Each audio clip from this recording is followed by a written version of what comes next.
Welcome to GreenBiz Studio. I'm Nethra Rajendran, Corporate Sustainability Manager here at GreenBiz, and I'm elated today to be speaking with Marissa Pagnani McGowan, Chief Sustainability Officer of North America at L'Oreal Group. Welcome, Marissa. Thank you so much for joining us today. Thanks, Nethra. Great to be in the studio. So let's just get right into the first question. Where is L'Oreal Group today on its circularity strategy? The company has set out to reduce and eliminate plastics from its portfolio. So what's the latest and what have you learned along the way so far in this journey? So thank you for the question. I would say let's just start with L'Oreal's the largest beauty company. As the largest beauty company, how do we think about circularity? Circularity for us is all the things we've committed to in terms of the Ellen MacArthur definition and our partnerships.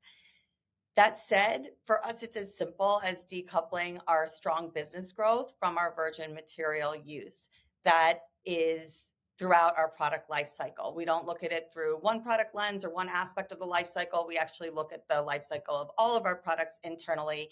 And with each renovation, we are committed to improving that. When you're thinking about the life cycle of your product, it is about designing for recyclability as we think about the circular economy, as well as the inputs that go into our formulas and our packaging.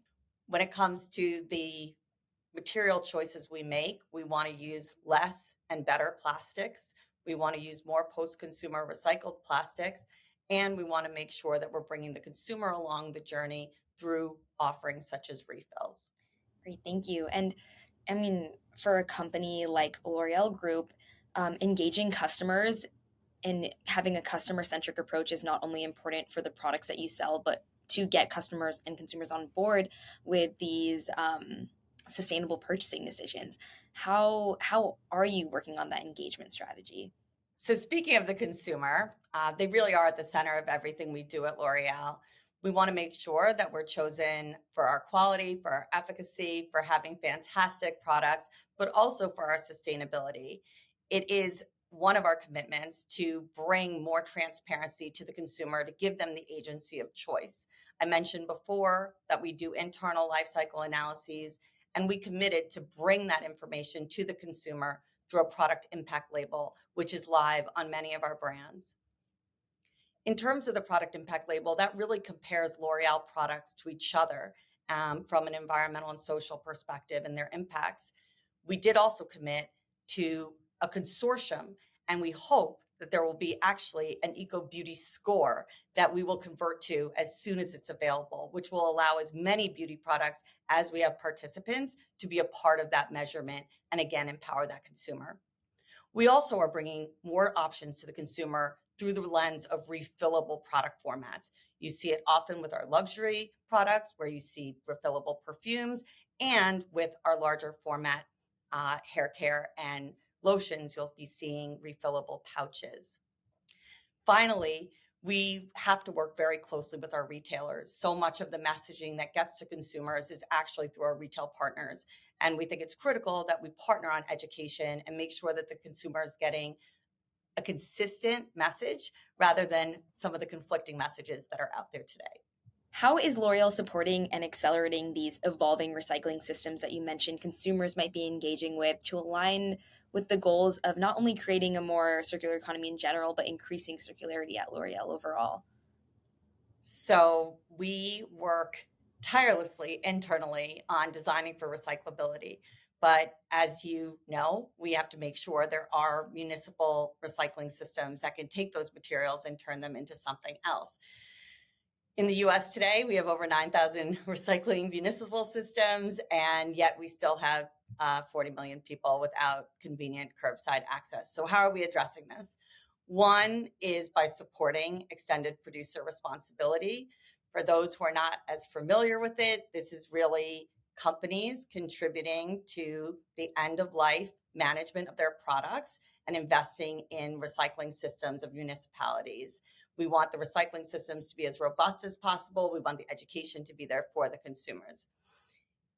In the meantime, as we work on those systems, we also think it's critical to get both municipal recycling and education to small towns. So we were a founding partner of the Small Town Access Fund with the Recycling Partnership, where we bring through municipal levers recycling and education to small towns. Finally, we have a lot of work that we're doing on what we call hard to recycle formats. So these are things like small formats that fall through sorters. We are members of consortiums engaged in research and also working to bring the industry together to help provide more information on how to make small formats and flexibles recyclable. That's wonderful, Marissa. I have a personal interest in how mascara wands are recycled, so we will connect about that later. But lastly, on a note of hope and innovation, you mentioned L'Oreal investing in these recycling technologies. How is L'Oreal recycling in innovation? So, in terms of innovation, we have a number of ways we're approaching it. So, again, within our own business, we are looking at multiple innovations on things like better plastics. As you may know, for post consumer recycled, there are issues with quality, there are issues with contamination. So, making sure that we have the best available stream of the highest quality plastics available is critical. So, we have a number of innovations there. We work in consortiums such as SPICE, which is a consortium of companies working on more sustainable packaging and bringing innovation in. From a support system side, we have a circular innovation fund where we are a seed investor in a circular economy innovation investment fund. So, trying to work on our own internal business and use innovations to improve the materials and the production processes that we have, working with consortiums to try and solve some of the biggest challenges, also contributing through our circular innovation fund. Thank you, Marissa. That's all the time we have for today. It's very interesting to see how L'Oreal Group is really moving the needle further and faster for circularity innovation within the beauty industry and beyond. So thank you for sharing that with us. And to our audience, thank you again for tuning into GreenBiz Studio. You just heard from L'Oreal Group's Chief Sustainability Officer of North America, Marissa Pagnani McGowan. And once again, I'm Nethra Rajendran. Thank you for listening.